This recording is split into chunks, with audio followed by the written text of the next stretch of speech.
Bonjour à tout le monde, bon après-midi à tous. Bienvenue aujourd'hui au webinaire d'aujourd'hui sur l'adaptation programmatique pour les programmes de lutte contre le gaspillage dans des contextes où les ressources sont limitées. Avant de commencer, nous avons de l'interprétariat en français qui est disponible aujourd'hui. Donc si vous voulez écouter en français, vous allez cliquer sur le globe ou les trois petits points en bas à droite de l'écran. Prochaine diapositive, s'il vous plaît, Calvin. Prochaine diapositive.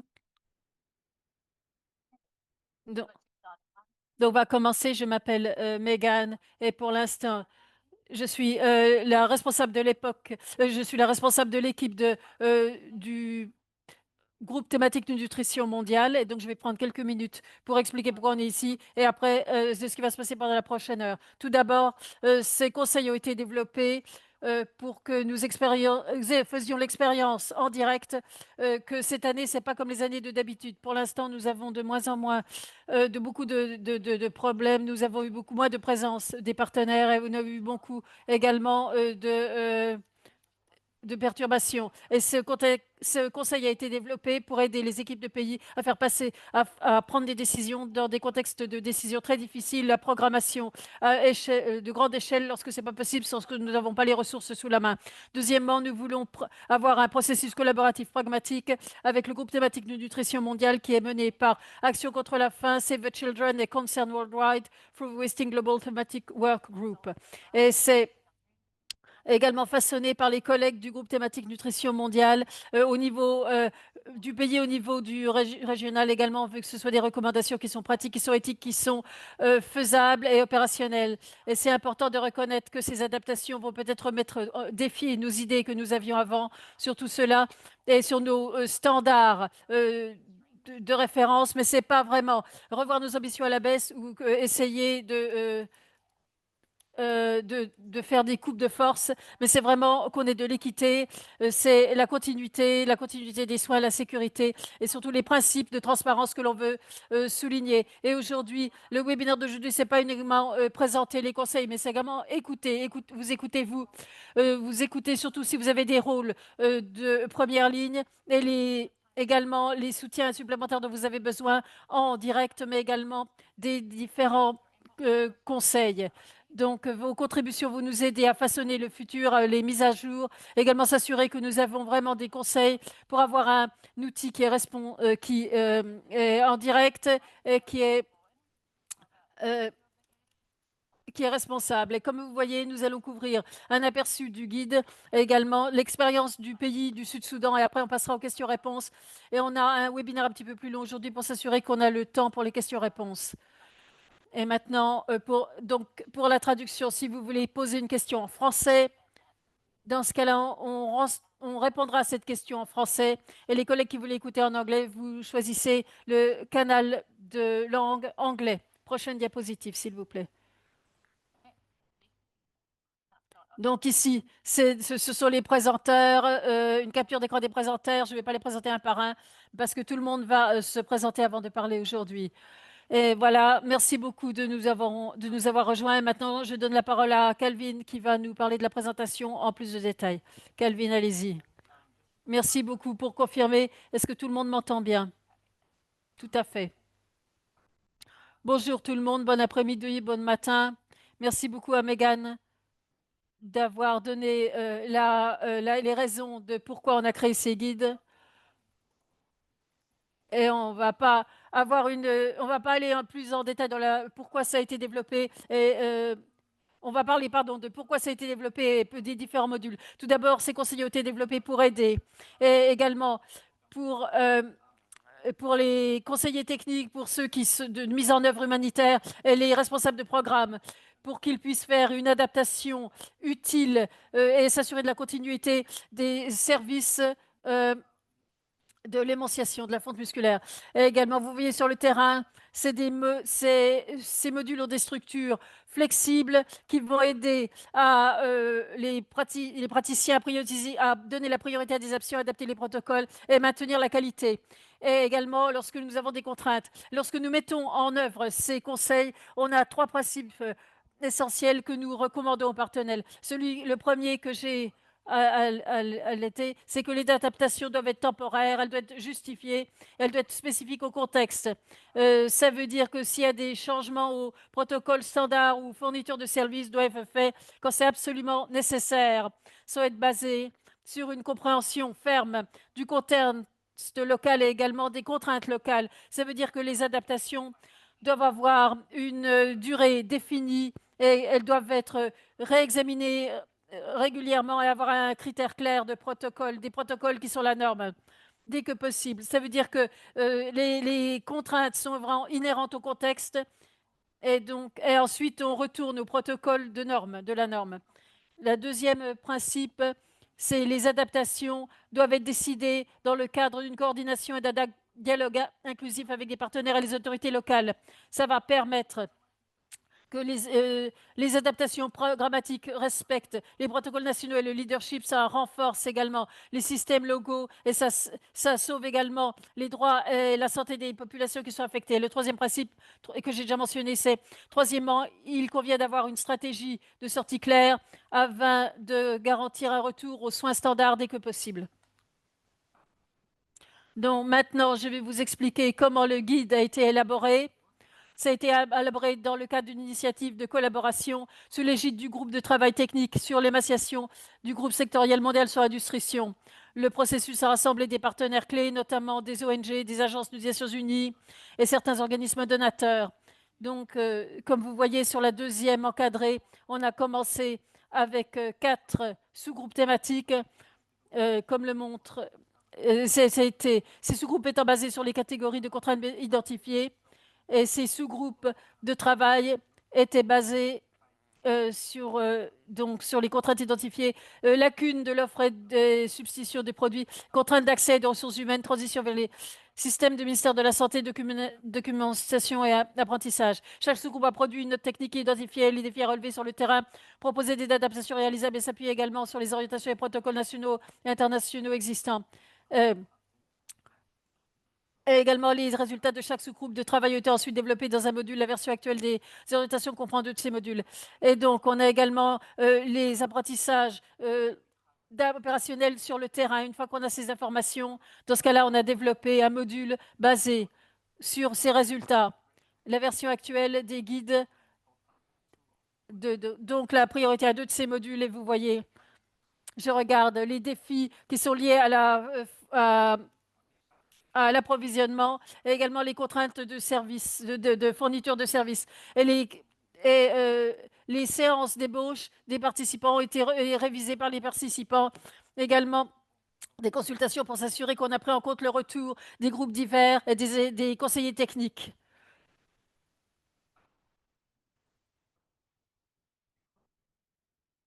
Le document actuel se focalise sur... donc, les orientations s'articulent autour de 2 modules distincts mais liés entre eux. Le module 1 fournit des conseils sur le maintien des services pour les enfants souffrant d'émaciation et de malnutrition et les filles dans les situations où il y a des pénuries soudaines de produits. Le module 2 aborde la réalité opérationnelle à laquelle beaucoup d'entre nous sont maintenant confrontés et quand on doit donner la priorité. Par exemple, les localisations géographiques ou qu'on doit employer moins de personnel. Dans chaque module, on aura les principes de prise de décision, les cadres de priorisation et les recommandations d'adaptation du protocole sont élaborées sous forme de tableau. Et les responsables de terrain vont mettre en œuvre les adaptations. Et maintenant, on va regarder les différents modules. On va commencer avec le module 1 pour aller plus en profondeur sur ce qu'il y a dans ce module. Donc maintenant, je donne la parole à Kate qui va parler plus profondément de ce qui est inclus dans le module 1. Kate, je vous donne la parole. Merci beaucoup. Donc, en 15 minutes, je vais essayer de vous donner un aperçu du module 1. Et avant de commencer, je voulais remercier toutes les personnes qui sont dans ces sous-groupes du module 1, toutes ces personnes qui ont aidé à ce que le module 1 arrive à son étape finale. Le module 1, c'est gérer les services relatifs à l'émaciation des enfants et à la sous-alimentation chez les femmes et les jeunes filles enceintes et allaitantes en cas de pénurie soudaine de produits nutritionnels. Et je sais que beaucoup de participants font l'expérience de cela pour le moment. Du côté droit de l'écran, Vous avez les grandes lignes de ce module 1 et vous avez le document ouvert, j'espère, et vous pouvez le regarder. La première, c'est la situation actuelle. Et vous savez que il y a beaucoup, évidemment, malheureusement, de pénuries. Et donc, on donne donc des recommandations pratiques et des actions pour aider par rapport à ces pénuries. 4 étapes pour adapter les services de SAM-MAM pendant les ruptures d'approvisionnement nutritionnel. Section 4, donc tableau des adaptations, traitement de SAM, gestion de la MAM, prise en charge des femmes ayant eu un faible indice de masse corporelle, MUAC, donc malnutries, sous-nourries. Et également, il y a 5 annexes. La première annexe, c'est arbre de décision pour la rupture de stock de RU, TF, aliments thérapeutiques pour l'emploi. Pour prendre ces décisions difficiles, annexe 2, tableau de substitution de produits. Annexe 3, recettes alternatives F75, F100. Et on espère que ce ne sera pas nécessaire de faire cela. Mais on a vu dans beaucoup de pays, c'est maintenant nécessaire. Annexe 4, réduction du dosage pendant le traitement SAM. C'est basé sur le poids, mais c'est simplifié un petit peu des guides de l'OMS. Et annexe 5, c'est une autre réduction du dosage pendant le traitement SAM lorsque les pays utilisent déjà la dose fixe ou un protocole de dose simplifié, c'est-à-dire 2 sachets de SAM à 1 sachet de MAM. Alors, les 4 étapes pour vous donner un aperçu. On parle, si vous voulez, de la nutrition lors de la gestion de l'émaciation. Et c'est optimiser la gestion des fournitures qui sont déjà en cours. Et, et donc, lors de la fourniture, lors du dernier kilomètre, plus que maintenant, on doit savoir où sont les stocks, comment ils peuvent être utilisés, bougés de la meilleure manière. On doit avoir des informations en direct que nous pouvons, et une très forte coordination pour être sûr que quoi que ce soit qui est en cours est optimisé au maximum. Et ce document, cependant, ce n'est pas un guide de gestion de logistique, donc je ne vais pas aller très en détail sur l'étape 1, mais vous allez lire le document et voyez les principes clés pour la bonne gestion des fournitures, de l'approvisionnement, et également que si on a des systèmes de suivi de stock en direct, ça a été utilisé dans le pays, comme il y a eu du pilote dans beaucoup de pays, même des petites pilotes dans ce pays. Maintenant, donc les étapes 2, 3 et 4. Étape 2, c'est être d'accord dans quel domaine et quelles personnes vont avoir la priorité. Donc, prioritisation géographique ou donner la priorité à des groupes de population et souligner la communication, la coordination entre les parties prenantes lorsque l'on prend ces décisions de prioritisation pour que les gens ne soient pas confus, pour que les participants au programme ne se sentent pas laissés sur le bord de la route. Et c'est vraiment une situation difficile. Et ces décisions sont prises uniquement quand on a des situations vraiment difficiles. Étape 3, c'est identifier le protocole d'adaptation lorsque c'est approprié et faisable. Il y a des points critiques à considérer avant l'adaptation initiale. Calvin en a déjà parlé. 1, pour confirmer la disponibilité des produits de substitution avant d'effectuer des changements, parce qu'on ne veut pas changer. On a ce produit cette semaine, ce produit-là la semaine prochaine. Donc, avant de s'engager dans une adaptation d'admission ou de rejet de ce protocole, il faut s'assurer qu'on a l'approvisionnement en ce produit, l'approvisionnement suffisant. Et comme l'a dit Calvin, il y a également un calendrier minimum pour les adaptations et des critères clairs pour revenir au protocole standard que l'on avait avant. Et lorsque l'on met ces adaptations en œuvre, on a besoin de continuité des soins lorsque le produit n'est pas disponible également, même si ce n'est pas disponible. Les documents, c'est sur l'adaptation, les retours, les résultats et toutes les annexes qui sont présentes et les outils qui sont présents dans ce conseil. Et également, ce qui est pertinent également, il faut donner la priorité aux produits qui sont de manière programmatique et nutritionnelle le plus près du produit d'origine. Et les produits, il faut regarder toujours les tableaux de substitution des produits. Donner d'abord une première préférence, une seconde préférence, une troisième préférence. Il faut donner des traitements qui sont solides sur MAM, surtout lorsque l'on parle d'aliments thérapeutiques prêts à l'emploi. Prochaine diapositive. Donc, je vais parler de ces 3 étapes. Donc maintenant, étape 2, donner la priorité aux zones géographiques. On en a discuté et ça doit être confirmé au niveau du pays, niveau national. Mais généralement, on comprend qu'il y a des accords sur les domaines de priorité, sur IPC, sur la malnutrition aiguë et également phase 4 et 5 de la sécurité alimentaire IPC. Et également, si vos critères additionnels ne sont pas déjà inclus dans l'IPC, là où c'est le fardeau le plus énorme de malnutrition aiguë, où il y a le plus grand nombre d'enfants qui ont la malnutrition aiguë sévère ou la malnutrition modérée aiguë depuis la première ou 2 dernières années. Et également les stocks imminents, par exemple, de produits que l'on attend. Et lorsqu'il y a des considérations additionnelles, vous pouvez les voir sur la droite, par exemple, lorsqu'il y a une grande prévalence de femmes allaitantes ou de femmes qui sont enceintes, de filles enceintes, également de la vulnérabilité de saison, parce qu'il y a des zones, par exemple, où on ne veut pas automatiquement enlever la priorité. Donc, il faut utiliser le jugement informé ou les données. Parce que dans certaines zones, il faut voir ceux qui en ont le plus besoin, la faisabilité du transport, coût également de transport et les coûts en général. Prochaine diapositive, étape 2, c'est priorité aux individus. Donc, parmi les enfants de moins de 5 ans, la première priorité, c'est donc des enfants qui ont ou qui n'ont pas de complications. On n'a pas recommandé de donner la priorité de l'approvisionnement pour les patients qui sont à l'hôpital ou les patients qui sont traités mais hors de l'hôpital. On regarde la seconde priorité, c'est pour les enfants avec MAM et avec des facteurs de risque individuels. Et dans la boîte, dans l'encadré orange, vous voyez l'enfant, les facteurs qui sont soulignés dans l'OMS et dans les guides d'émaciation. Et vous voyez un certain nombre de pays qui les identifient. Et également, il y a un ensemble de facteurs pour décider quels enfants avec MAM doivent être à qui on doit donner la priorité quand on a des approvisionnements limités.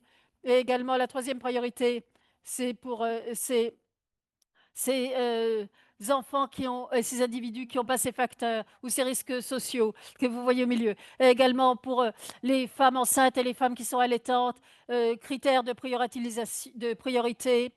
MELAC est moins de 210, MUAC, pardon, est moins de 210, et également où en est la femme par rapport quand elle est enceinte. Prochaine diapositive, s'il vous plaît. Et maintenant, si on passe à l'étape 3, adaptation actuelle, adaptation au protocole. Et vous voyez l'aperçu ici sur la gauche, on voit 2 situations, 2 scénarios. Le premier, c'est quand on a une pénurie de RUSF ou ETF. Et là, c'est quand on a également des aliments mélangés pour les enfants qui ont une âme. Et donc, l'adaptation principale pour la programmation de SAM, c'est d'utiliser un protocole de dosage réduit dans la dernière phase de SAM. Et comme c'est souligné d'ailleurs dans le guide de l'OMS, mais il y a une nouvelle annexe qui simplifie ce dosage et ce tableau de dosage. Et 2 adaptations principales de programmation pour MAM dans différents côtés d'une même adaptation. Et donc, RUSF et également des aliments mélangés fortifiés pour les enfants qui ont MAM et avec les risques facteurs additionnels que j'ai soulignés. Et également gérer le MAM avec ces enfants qui n'ont pas ces facteurs de risque additionnels ou qui n'ont pas le produit, ou les enfants qui utilisent des aliments locaux ou d'autres produits. Et pour les femmes, on a expliqué, on donne la priorité celles qui ont une MUAC de moins de 210 mm. Et également, sur la droite, vous voyez les principes les plus importants. Donc, continuer de fournir les le soutien lorsque c'est possible. Si même si vous n'avez pas le produit, dans ce cas-là, faites une évaluation médicale et le traitement, promotion de IYCF, des pratiques de soins, ou les signaler et les envoyer. Prochaine diapositive. Maintenant, on va passer à une zone pause pour qu'on puisse vous entendre. Et les questions sont là. Et il y a des réponses multiples qui sont possibles pour ces deux questions. Donc, si vous êtes un personnel basé dans un pays, dites-nous ce qui se passe dans votre pays. Si vous êtes régional ou mondial, vous répondez sur ce que vous avez vu dans les pays que vous soutenez. Maintenant, on peut le lancer.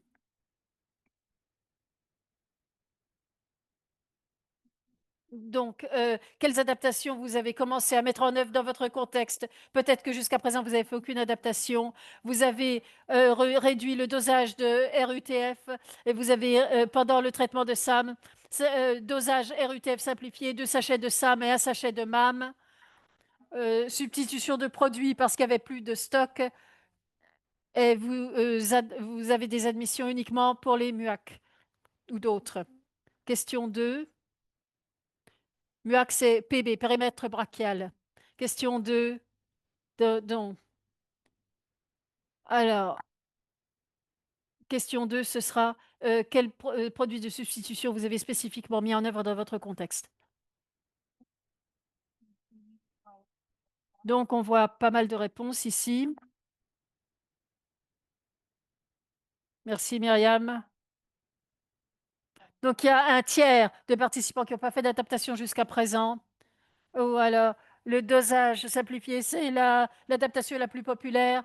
2 sachets pour SAM et 1 sachet pour MAM. Mais beaucoup de pays ont adopté cela bien avant cette pression actuelle qu'on a déjà sur les stocks. Donc, réduire également la dose qui a été mise en œuvre dans 23%. Bon, on peut aller à la question 2 maintenant. Quelle substitution de produits avez-vous mis en œuvre dans votre contexte? À n'importe quel moment, mais surtout pendant la situation actuelle.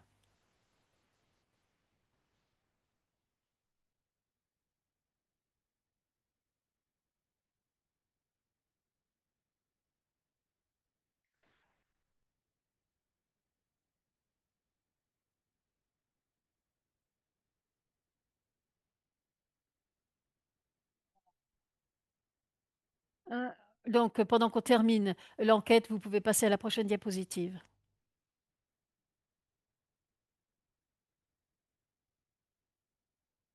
OK. Donc, vous pouvez tous voir les résultats de l'enquête. Donc, la moitié ont dit qu'ils n'ont pas fait de substitution de produits, d'autres remplacé RUTF par RUSF, ou remplacer l'RUTF ou RUSF par des aliments mélangés fortifiés, comme Super Céréales Plus. Donc, j'ai 2 minutes qui me restent. Donc, c'est un exemple de notre tableau d'adaptation de l'étape 3. Donc, chaque adaptation a un tableau où on souligne l'approche, ce que c'est, les préconditions, les préparations et les risques et les actions pour y répondre. Par exemple, gérer une SAM lorsque l'on a des manques de RETF, des pénuries. Prochaine diapositive, merci. Et donc, option de substitution de produits. Donc, si vous avez le guide qui est ouvert, vous voyez qu'il y a un certain nombre de produits de RATF ou RUSF, des aliments mélangés fortifiés. Mais pour vous rappeler, rappelez-vous toujours que vous devez continuer à fournir l'ensemble du soutien possible.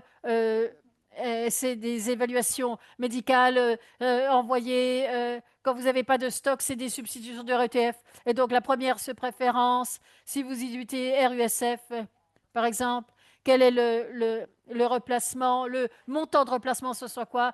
Quelle est la seconde, le troisième, la quatrième préférence pour les substitutions ETF, mais uniquement dans des circonstances extrêmes. Prochaine diapositive. Et voilà un exemple. Voilà dans des circonstances extrêmes. C'est un exemple de circonstances extrêmes. C'était difficile d'avoir cet accord parce que personne ne veut avoir un enfant SAM et SAM, surtout ou un enfant MAM, personne ne veut voir un enfant MAM ou un enfant SAM. Mais au lieu de RUTF, RUSF, voilà ce que nous avons recommandé. Donc si vous avez absolument rien, rien, rien, une ration d'aliments général par sphère est délivrée, si le contexte est approprié, et ça peut être par exemple en cache, ça peut être également en nature. Vous utilisez également les bons. Pour optimiser le profil nutritionnel, tous les produits additionnels qui peuvent être utilisés de quantité moyenne LNS, petite quantité, poudre de micronutrition. Mais n'oubliez pas la partie de la ration du traitement. Donc là, c'est pour vous montrer. On a donc ces dosages réduits, ces tableaux de dosage que j'ai mentionnés, basés sur le poids, basés sur le protocole fixe.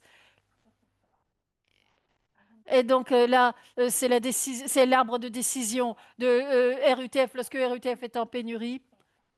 Et c'est basé sur les principes de fournissage et d'adaptation dont j'ai déjà parlé. Prochaine diapositive.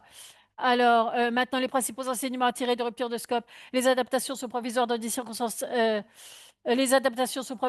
circonstances, exceptionnelles, parfois extrêmes. Euh, et- et donc, c'est vraiment dans les cas très extrêmes. Exceptionnel. Et sinon, on retourne au protocole et on essaye de ne pas faire des allers-retours et des allers-retours. Parce que si vous avez un approvisionnement, évidemment, les adaptations doivent tous se mettre, les parties prenantes doivent tous se mettre d'accord sur cela. Et également, vous avez déjà un groupe pour décider de la priorisation géographique. Euh, vous avez également le dossier, le document de ce que vous devez faire et de le faire en temps réel autant que possible. Merci beaucoup, Kate.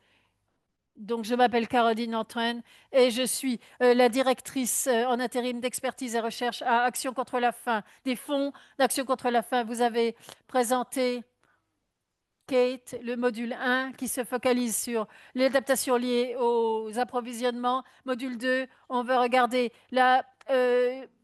l'image plus grande de livrer les services. Comment est-ce qu'on peut continuer à livrer les services de nutrition essentiels dans le contexte lorsque nous avons des contraintes multiples et également surtout financières. Donc, on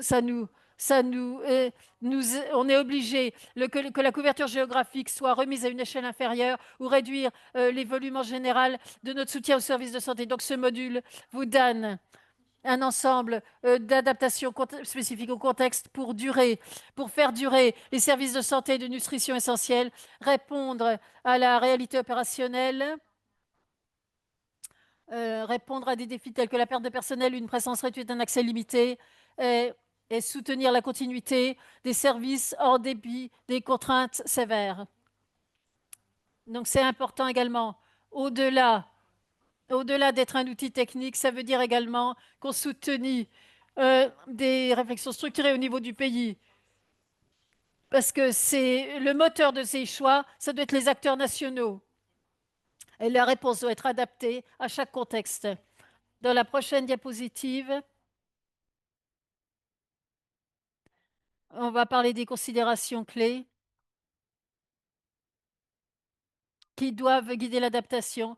Donc, ce module a été développé basé sur des principes éthiques et opérationnels fondamentaux, notamment l'équité, la faisabilité et la qualité des soins. Donc, c'est en accord avec les orientations du Global Health Cluster sur la prioritarisation des services. Euh, ce module promeut une approche harmonisée et systémique des services de santé et de nutrition, dépassant le stade du cloisonnement dans tout le système. Euh, les adaptations proposées doivent être menées, comme j'ai dit, par les autorités nationales et coordonnées par les mécanismes existants. Renforcer les systèmes nationaux et non les contourner, hein. Donc, l'objectif, c'est vraiment de préserver autant que l'on peut un accès sûr et équitable, en particulier pour les plus vulnérables. Et, et ça, c'est également important de maintenir la confiance de la communauté, être communiquée de manière transparente afin de maintenir la confiance de la communauté. Toutes les décisions doivent être clairement documentées avec une justification et des implications explicites pour permettre l'apprentissage au niveau mondial et au niveau national. Prochaine diapositive. Alors, cette diapositive montre les 3 étapes clés du processus de prise de décision proposé dans ce module, dans le module 2, pour guider l'adaptation spécifique au contexte. Alors, l'étape 1, c'est cartographie des contraintes existantes et de la couverture actuelle. Et le but, c'est d'évaluer les capacités opérationnelles, les ressources existantes et les contraintes spécifiques qui nécessitent une adaptation de notre modèle de prestation de service. Et la deuxième étape, c'est hiérarchisation des activités, quelles activités, des populations et des zones, et les zones cibles.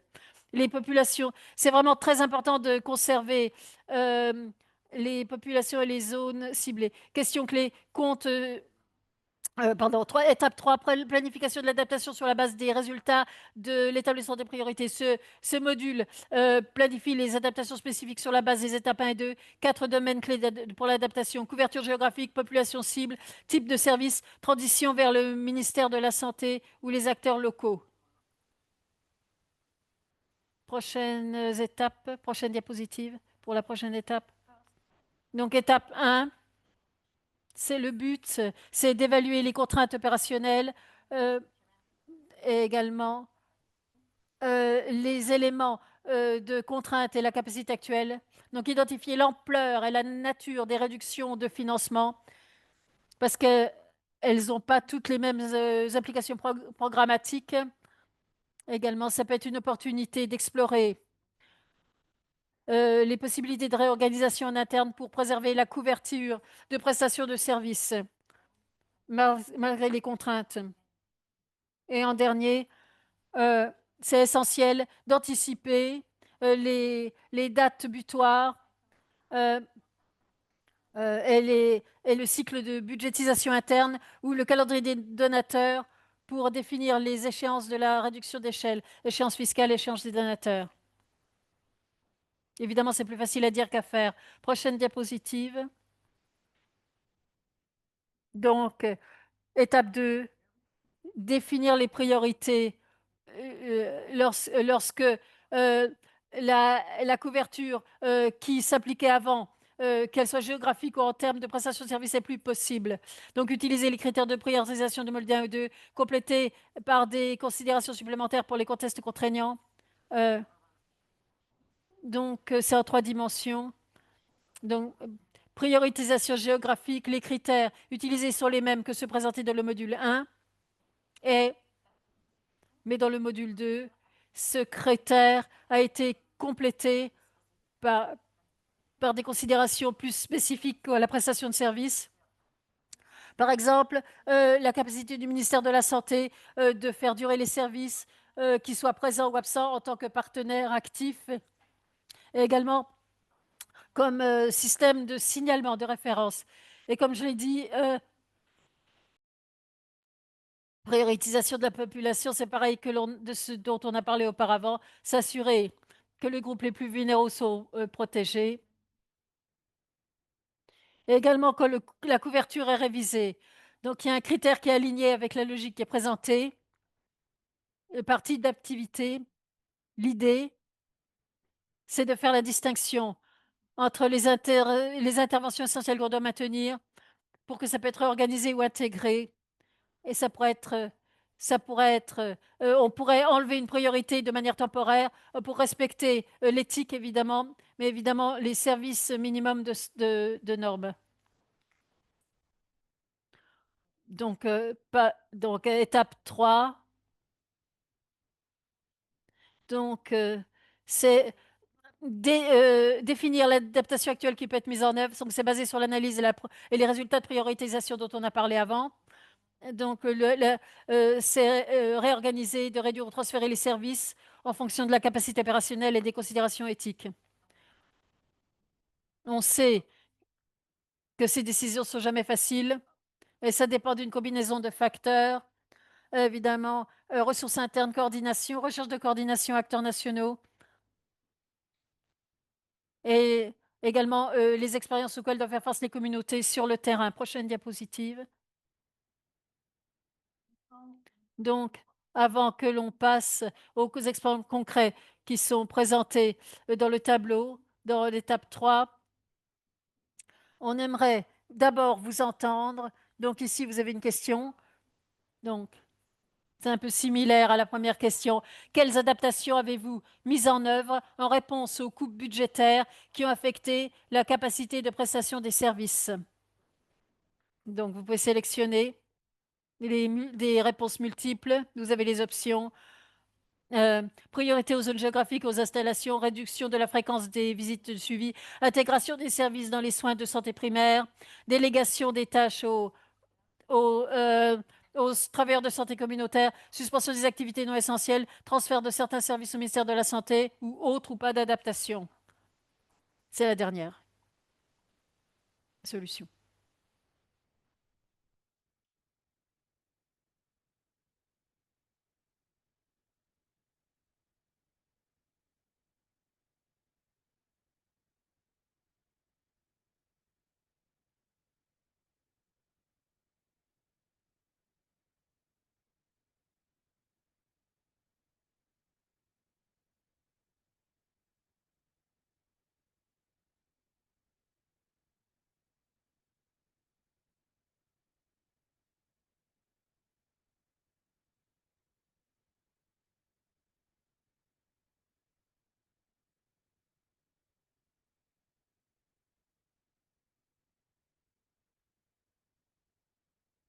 D'accord.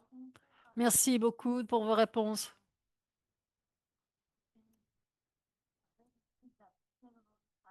On voit plusieurs types d'adaptations sont mis en œuvre dans différents contextes.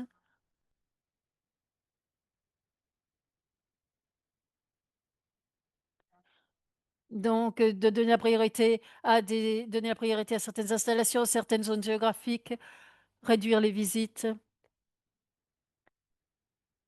Donc, ça montre vraiment la diversité des réponses et le besoin que ce soit des stratégies qui soient vraiment spécifiques au contexte. Maintenant, on va regarder certains d'exemples du document guide. Prochaine diapositive, s'il vous plaît.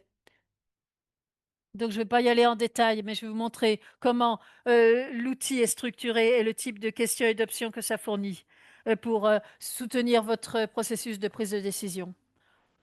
Donc, on revient à l'étape 3 du tableau. On se focalise sur planifier des adaptations complètes. Donc, la diapositive présente tout d'abord des planifications d'adaptation, tableau de planification d'adaptation. Euh, euh, donc, première ligne, couverture géographique. La deuxième, c'est les populations cibles. Et, et également, vous avez des exemples d'adaptations qui sont énumérés. Et vous voyez la priorisation de certaines zones basées sur des critères spécifiques au contexte. Et c'est d'ailleurs les mêmes critères que nous avons vus auparavant. Euh, et voilà des exemples également des mesures d'atténuation de zones où on enlève des priorités peuvent être prises en considération. C'est périodique, évidemment. Euh, Contact, renforcer les mécanismes de signalement basés sur la communauté par rapport au groupe cible. On peut, lorsque l'on est dans des contextes de contraintes, euh, ou alors, bon, des fois, ça présente des complications quand il y a des complications médicales. Mais ce qui est essentiel, c'est de maintenir une approche holistique de l'enfant. Ça veut dire que quand on a un enfant qui a vraiment un déficit anthropométrique très, très, très élevé, on devrait pouvoir avoir accès aux services de santé. Ils sont malades et bénéficier quand même de soins intégrés dans le système. Et également, c'est crucial de continuer à renforcer les activités de prévention, y compris préserver les super ICF et, et- et- et également des mécanismes de signalement basés sur la communauté. Et c'est vrai, un sujet, et c'est vraiment un élément fondamental. Et surtout dans des ressources ou dans des zones où il y a très très peu de ressources. Prochaine diapositive.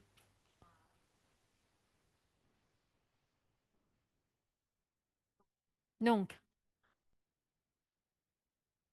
on est toujours ici dans l'étape 3.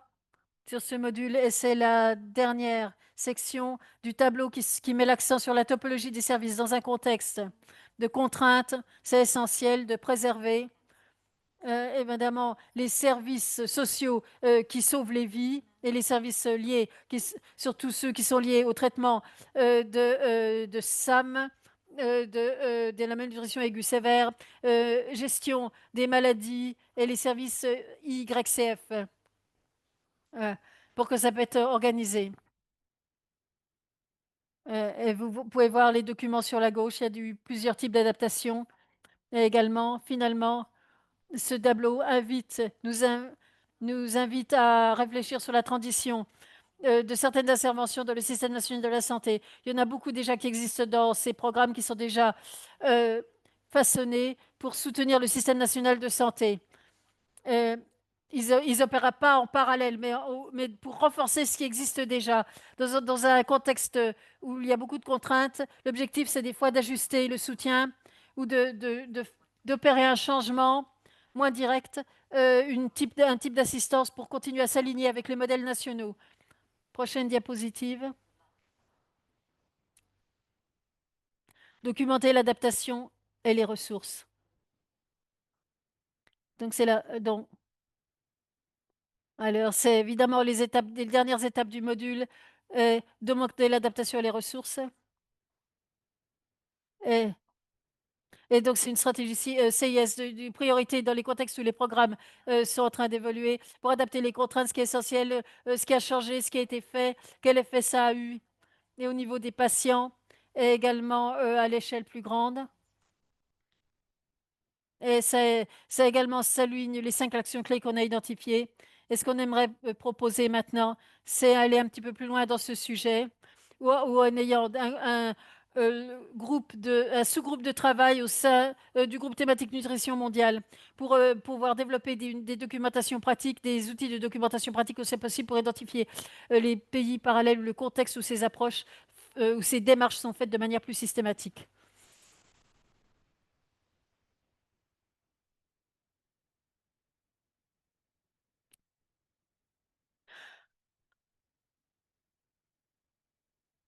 Maintenant, nous allons donc faire la petite enquête. Quand est-ce que vous pensez que vous aurez besoin de réviser ce document? Avant de passer à la présentation du Sud-Soudan, on va faire une petite enquête rapide, un petit sondage rapide. Calvin, vous pouvez regarder. Donc, quand est-ce que vous pensez qu'on aura besoin de réviser ce document? Les options. Après 3 mois, après 6 mois, après 12 mois. Donc, quand est-ce que vous pensez qu'on aura besoin de réviser ce document? Et merci pour vos contributions. Et maintenant, je vais donner la parole à Hélène qui va nous effectuer la présentation du Soudan du Sud. Du Sud-Soudan. Bonjour à tous, bon après-midi, bonne matinée à tous. Si vous pouvez confirmer que vous m'entendez, allez-y. Merci. Je m'appelle Helen Martin et je suis spécialiste en nutrition avec UNICEF Soudan du Sud, Sud-Soudan, et je vais vous expliquer l'expérience du Sud-Soudan et l'adaptation liée au un contexte où les ressources sont contraintes.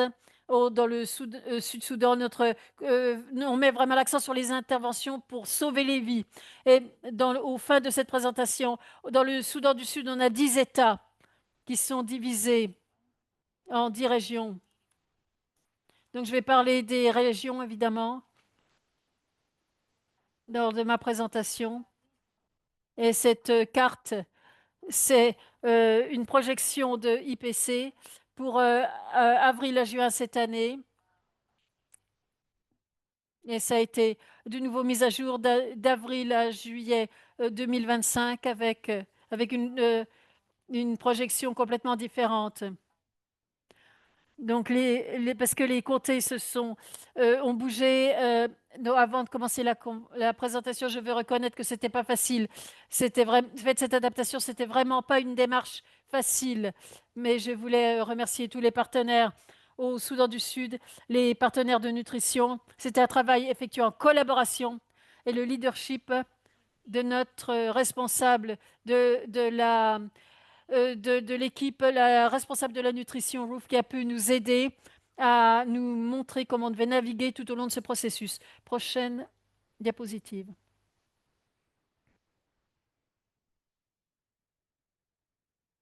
Pour vous donner un aperçu du programme au Soudan du Sud. Au Soudan du Sud, on se focalise sur trois domaines clés, et ça, c'est les trois contributions que l'on a.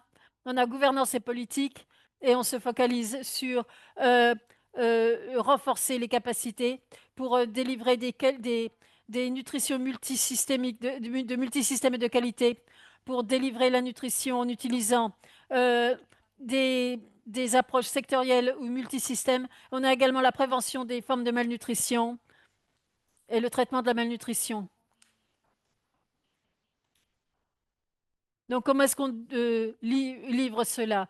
On utilise des interventions qui ont un fort impact et prévention contre l'émaciation, micronutrition, malnutrition et parmi les enfants et les femmes. On regarde également les le traitement à large échelle de l'émaciation aiguë parmi les adolescents et la nutrition maternelle. Certaines de ces démarches, on met vraiment l'accent sur pour créer et permettre un environnement pour créer des interventions à fort impact et à plus haute échelle. On a également une démarche multisystémique pour la prévention euh, par rapport à la nutrition de l'enfant. On intègre beaucoup de secteurs et on s'engage dans les systèmes d'alimentation avec pour également provision d'alimentation de qualité pour les enfants. C'est quelque chose de nouveau qu'on fait au Soudan du Sud. Système de santé intégré, nutrition intégrée dans le fournissage de systèmes de santé, prestation de systèmes de santé. Et c'est quelque chose qu'on a maximisé euh, lorsque nous avons des écarts de financement. Et également, s'engager avec les communautés. Donc, on a des partenariats où on travaille avec le gouvernement nationaux et au niveau de l'État, des ministères, les communautés locales, la société civile, nos partenaires de mise en œuvre et les agences, nos homologues d'autres agenceurs. On travaille avec les universitaires et le secteur privé. Prochaine diapositive.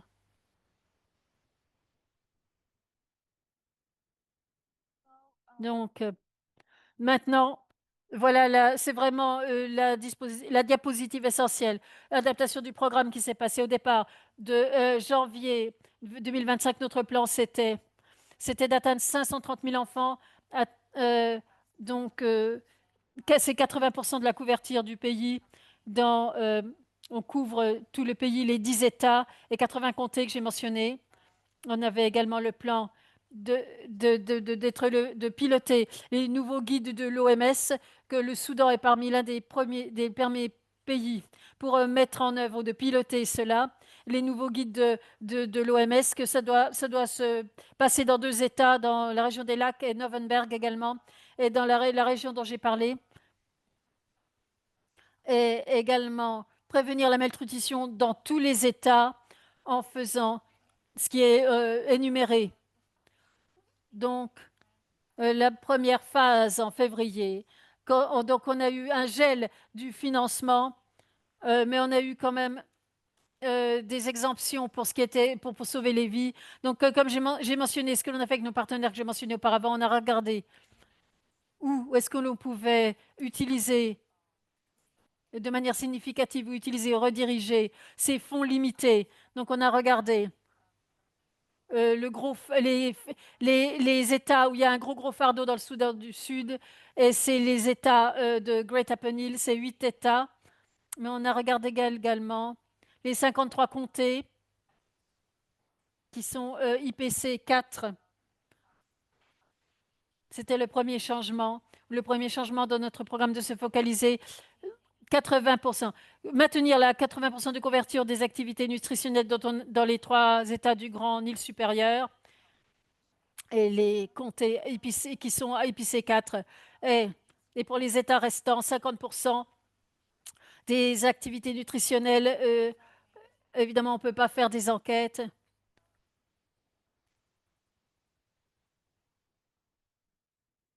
Dans ces États et dans ces pays. Mais on a maintenu la prévention dans tout le pays. Et avant de passer, de continuer avec ce changement, on a fait on a eu un gel complet de toutes les subventions. Et le Soudan du Sud dépend de 100% de financement externe. USAID, USAID, vous savez où, BHA, c'est un de nos plus grands bailleurs de fonds. Donc c'était un grand, grand choc pour les programmes de nutrition au Soudan du Sud. C'était vraiment un grand choc quand toutes les subventions étaient gelées. Donc maintenant, on a dû également, on a dû s'asseoir, on a eu un comité qui a été un comité qui comprend l'UNICEF, nous-mêmes et d'autres agences homologues et les partenaires. On a vu comment on pouvait avancer par rapport à cela. Deuxième changement, au mois de mars, on s'est focalisé sur quelle serait notre démarche pour la prestation de services. Prochaine diapositive. Pour pouvoir redonner des priorités, pour redonner la priorité là où on avait enlevé des priorités, quels critères est-ce qu'on a utilisé pour faire ça? Donc le Soudan du Sud a décidé d'utiliser 3 critères et on a regardé l'impact et quelles solutions. C'est le fait de redonner la priorité à les fournir aux enfants qui sont les enfants atteints de SAM ont 12 fois plus de risques de mourir en l'absence de traitement. Quel impact ça aura sur les enfants s'ils n'ont pas leur vitamine A? Ils vont peut-être mourir s'ils n'ont pas, parce que la vitamine A réduit la mortalité infantile de 23 à 34% dans les populations souffrant de carence. Soutien à l'allaitement. Donc on a regardé l'impact que le changement que l'on allait effectuer, mais également la mise à échelle. Est-ce que c'était possible de mettre à échelle? Et à quel point on va couvrir le pays? On sait que la vitamine A couvre tout le pays. Également des dépistages, également quand- l'aide psychologique, on regarde le budget et mais on n'avait qu'une couverture limitée dans un certain nombre d'états limités. Donc, si vous voulez effectuer des traitements, prévention également, ce sera limité. Et, par exemple, le supplément en acide folique, c'est quelque chose qui arrive au Soudan du Sud, mais on se focalise uniquement dans 8 comtés. Donc, le critère, c'est maintenant de redonner la priorité au deuxième changement. Prochaine diapositive. Alors, on a regardé également les principes clés de comment euh, la prestation de service ou, ou de faire ce que l'on dit qu'on le ferait. Certains des principes pour regarder les guides et on s'est focalisé vraiment sur des interventions pour sauver les vies. Et là, on devait réviser les activités de nos programmes et sur nos documents de programme et de réduire nos partenaires de 29 partenaires à 22. Mais on a adapté les activités qui allaient dans les documents de programme et on met l'accent uniquement sur les interventions pour sauver les vies. Donc on dit qu'on va remplir, on va minimiser les activités, mais on va vraiment les remplir. Et vraiment, on se focalise, on met l'accent uniquement sur des activités ou des interventions pour sauver les vies, pour remplir l'engagement essentiel de l'UNICEF envers les enfants. Sur la droite, vous voyez les engagements ici. Euh, donc, on se focalise sur 5, 6, 7 et 8. Et, et- et un des principes, ce sera de s'aligner avec les standards SPER dans un contexte humanitaire et de maximiser les ressources disponibles. Et un, c'est donc des projets de transformation du secteur de la santé qui est vraiment dirigé et soutenu par l'UNICEF et pour maximiser la prestation de services pour la nutrition. Et également, on va maintenir également les empreintes dans les zones où il y a des très très hauts niveaux de malnutrition. Et également IPC 4. Également, l'hypothèse, c'est que les partenaires euh, donneront des contributions pour que ça puisse se passer, parce qu'on sait que le partenariat dans l'UNICEF, donc le partenariat dans l'UNICEF contribue, mais les partenaires également contribuent. Prochaine diapositive. Maintenant, C'est les changements dans les approches de prestations de services. C'est celle que nous, dans le Soudan du Sud, la première démarche, c'était de se focaliser sur les comtés avec des très hauts niveaux de malnutrition IPC4. On a les trois États dans les États du Nil supérieur. Qu'on a donc dans ces comtés. Ces comtés, c'est IPC4, donc c'est focalisé sur la démarche 1. Ah, l'interprète n'a plus de son. Ah. Et tous les partenaires, l'interprète n'a plus de son.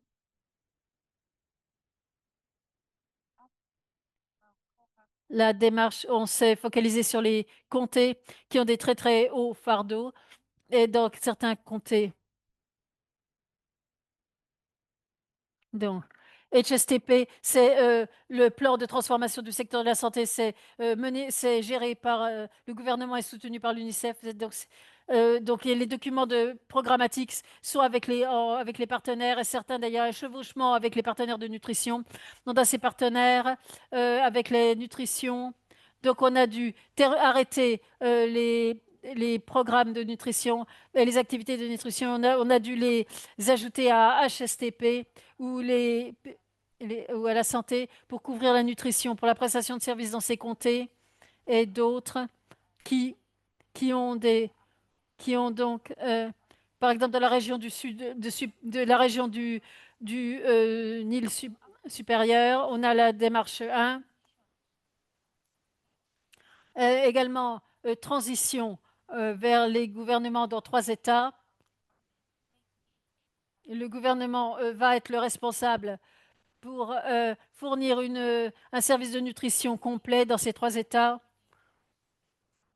Ouais, et donc, on a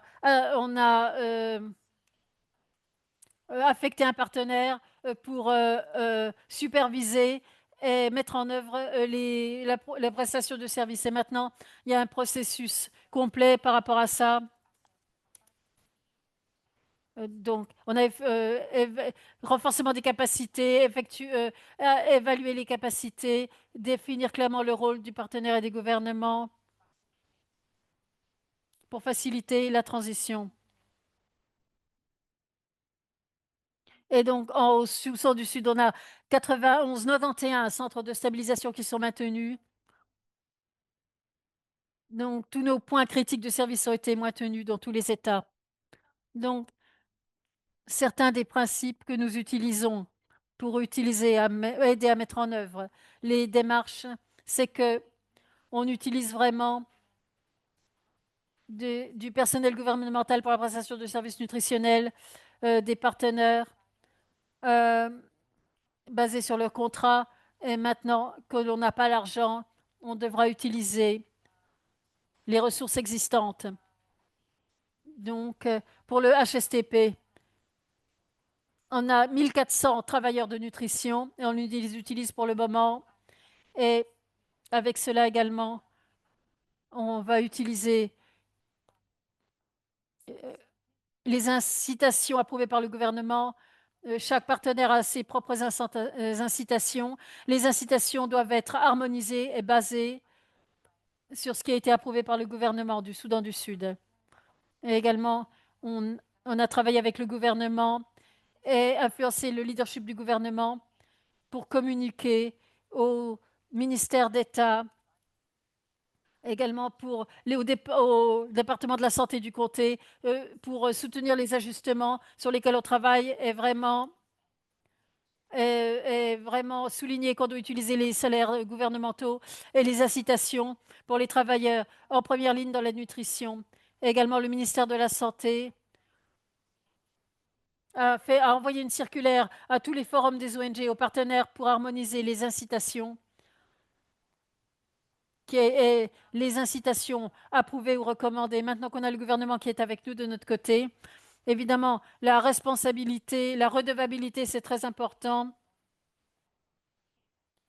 Il faut s'assurer que qui que ce soit présent dans le HSTP, il y avait évidemment des responsabilités et des redevabilités du gouvernement pour s'assurer que les services, la prestation de services, ça a été fourni.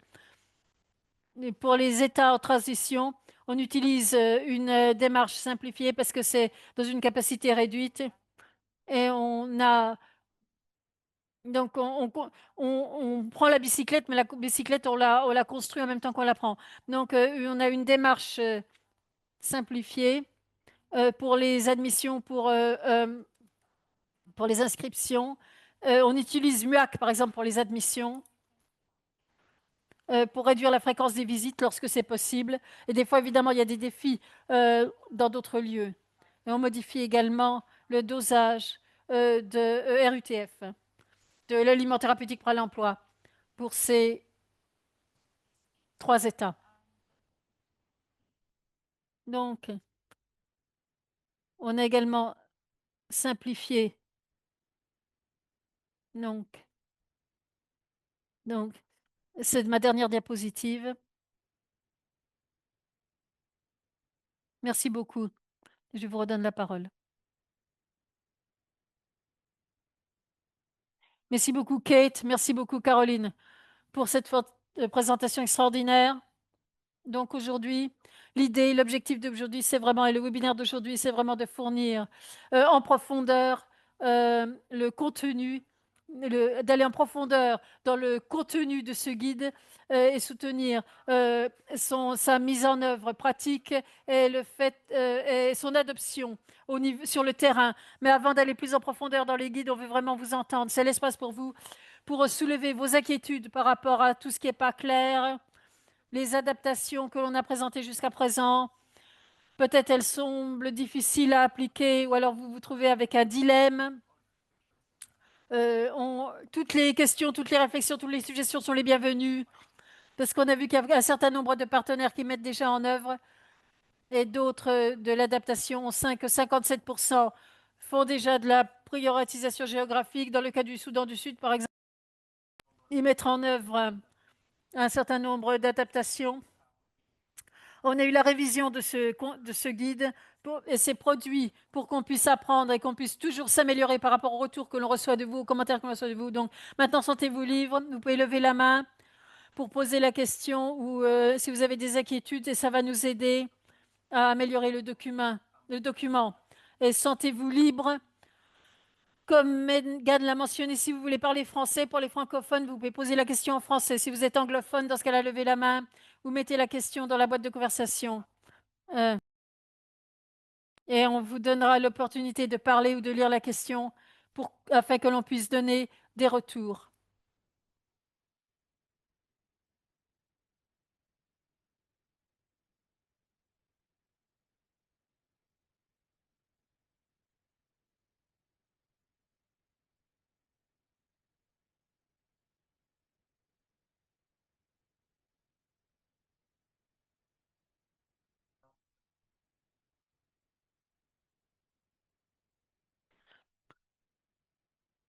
Alors, je regarde si quelqu'un a levé la main.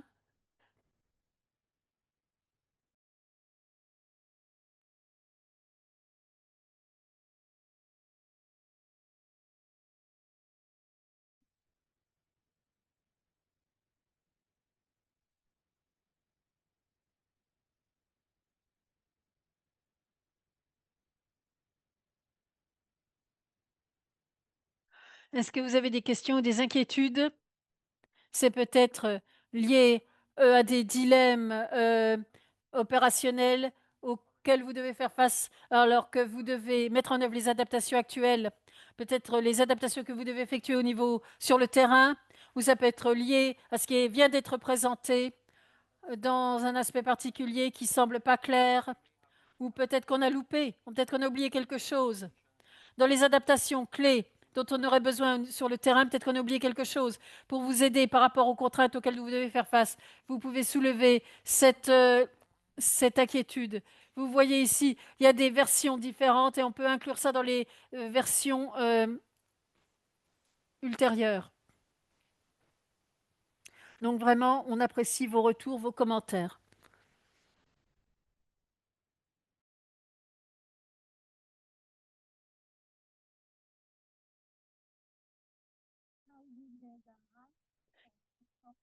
Calvin, il y a Christopher a levé la main. Je n'arrive pas à voir les mains qui se lèvent pour une raison que je... Allez-y, allez-y, Christopher. Attendez, je vais ouvrir le micro de cette personne.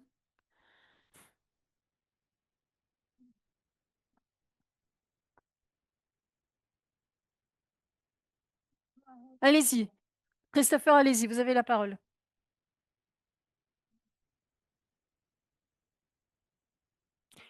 Depuis que nous avons fait ça, excusez-moi, je n'entends pas l'interprète n'entend pas la question.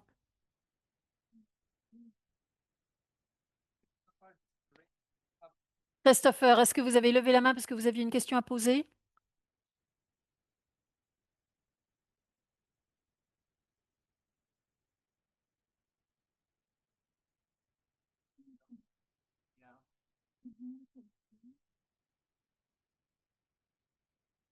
Christopher a de nouveau fermé son micro. OK.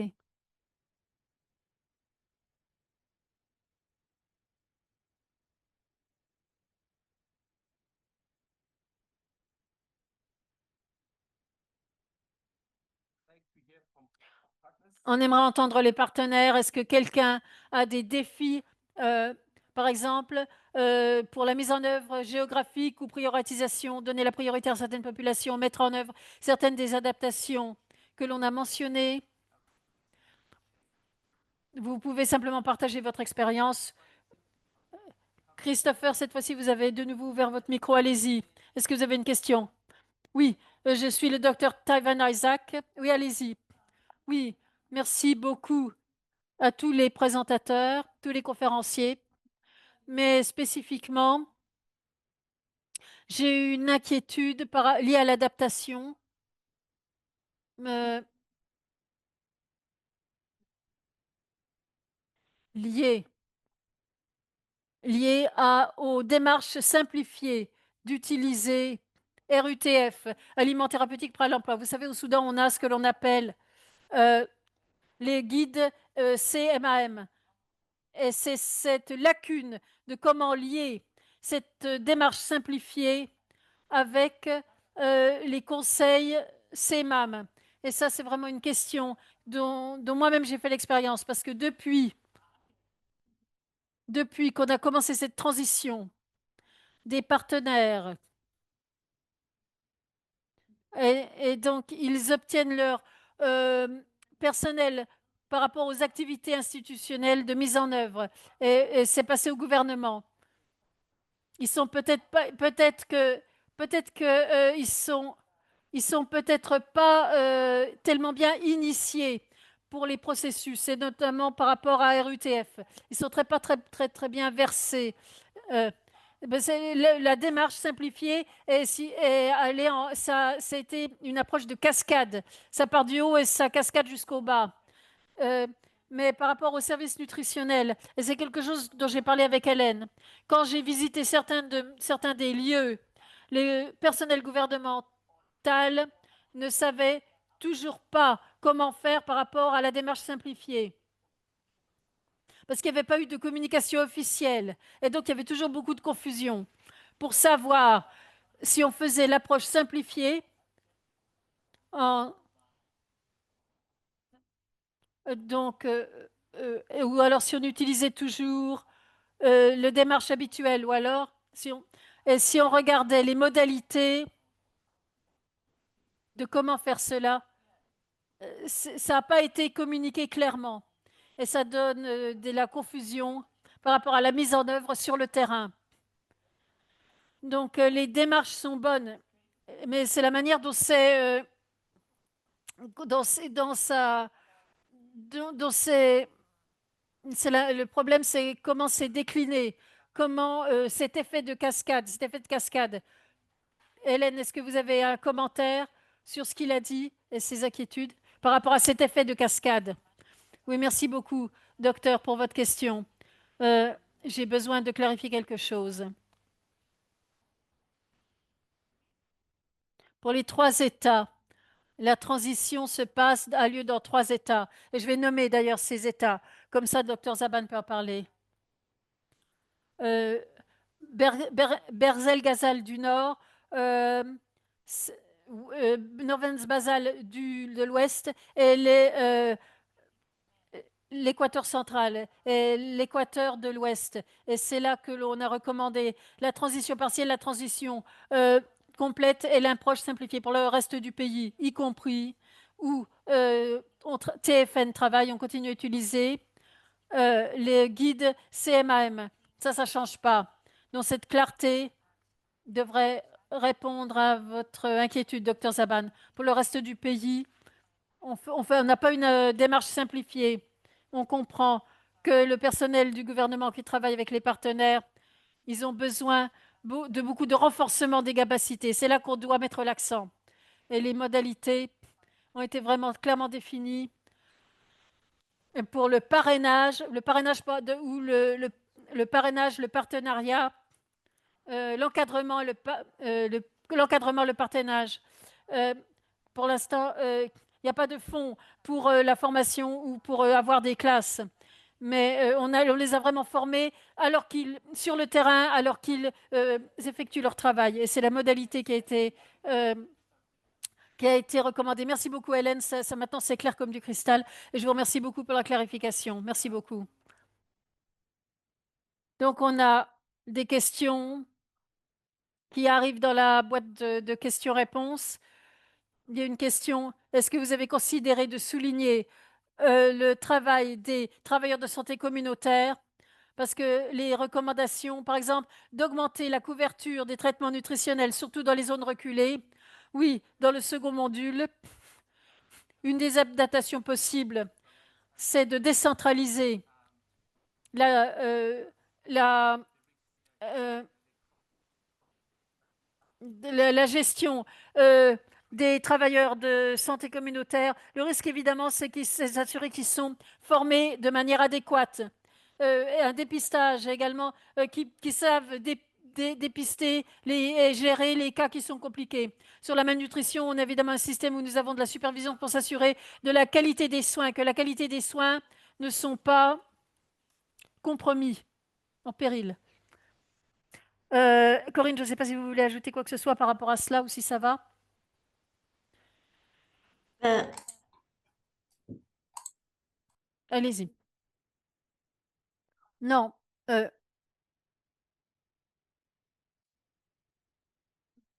non, non, le rôle de la communauté et le rôle du travailleur de santé communautaire est souligné. C'est une des acceptations programmatiques. Et c'est fait avec, c'est aligné avec les politiques nationales du ministère pour une supervision, une formation correcte. Mais je vais souligner que ce type d'adaptation ne doit pas être vu comme raccourci pour des mesures pour réduire les coûts, mais plutôt comme une démarche plus large pour renforcer les niveaux de service au niveau de la communauté. Continuité de traitement, continuité de soins. Merci.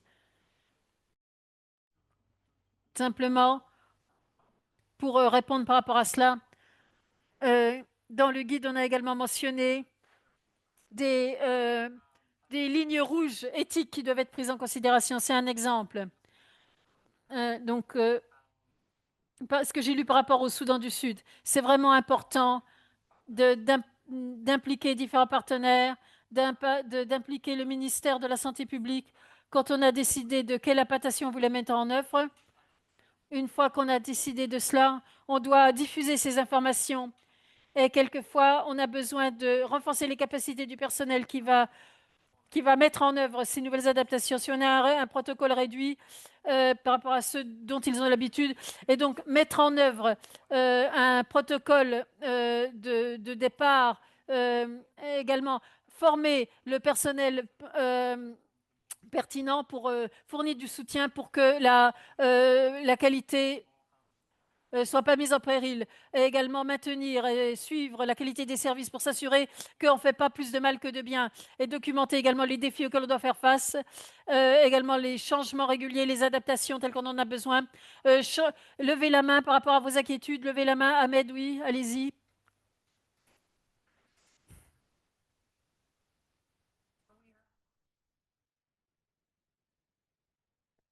Donc Ahmed, vous pouvez parler, mais après, on doit donner la parole à Megan parce que l'heure tourne.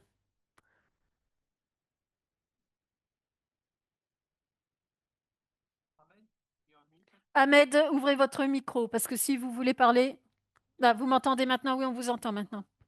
Oui, simplement pour partager un peu d'expérience sur l'expérience au Nigeria et sur la stratégie d'adaptation nigériane.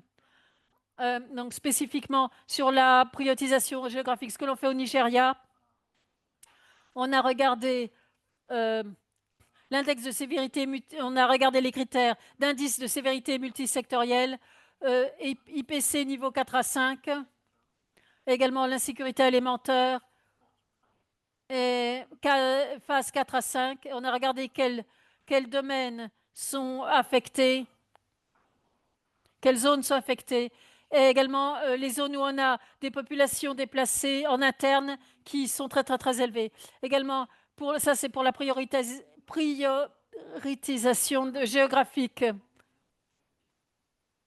la priorisation géographique. Pour la population cible, ce que l'on a fait, on n'a pas changé notre critère. On a regardé, on a maintenu le même critère pour des cibles. Pour les programmes de patients qui sont hospitalisés, de patients qui sont traités en dehors de l'hôpital, de patients qui viennent juste pour la journée, j'ai une question rapide sur l'activation de l'alimentation locale.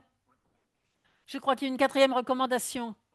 Il y a beaucoup de facteurs qu'on doit prendre en compte avant d'activer l'utilisation de recettes avec les aliments locaux. Par exemple, la capacité des vendeurs ou des fermiers à, à livrer ces recettes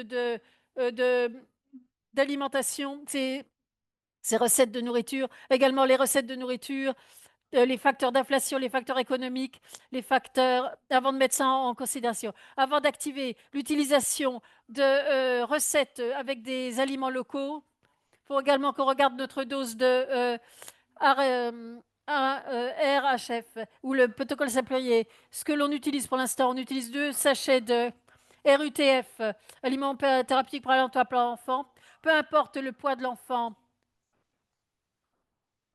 Donc 14 sachets par enfant. C'est ce qu'on utilise pour le moment en Nigeria. Et ce que ça nous a appris, c'est que on a regardé euh, l'expérience, la capacité de la ressource humaine qu'on a dans le pays. Donc c'est un peu difficile pour les responsables de la santé. Ce sera un petit peu difficile, évidemment, pour eux d'interrompre quand l'enfant a atteint le critère MAMP. Euh, donc, de passer à un circuit. Donc, on a fait ce genre de couverture. Merci beaucoup, Ahmed. Myriam, je vous redonne la parole. Megan, pardon. Megan, je vous redonne la parole. Megan, pardon. Donc, je vais prendre 2 minutes. Prochaine diapositive.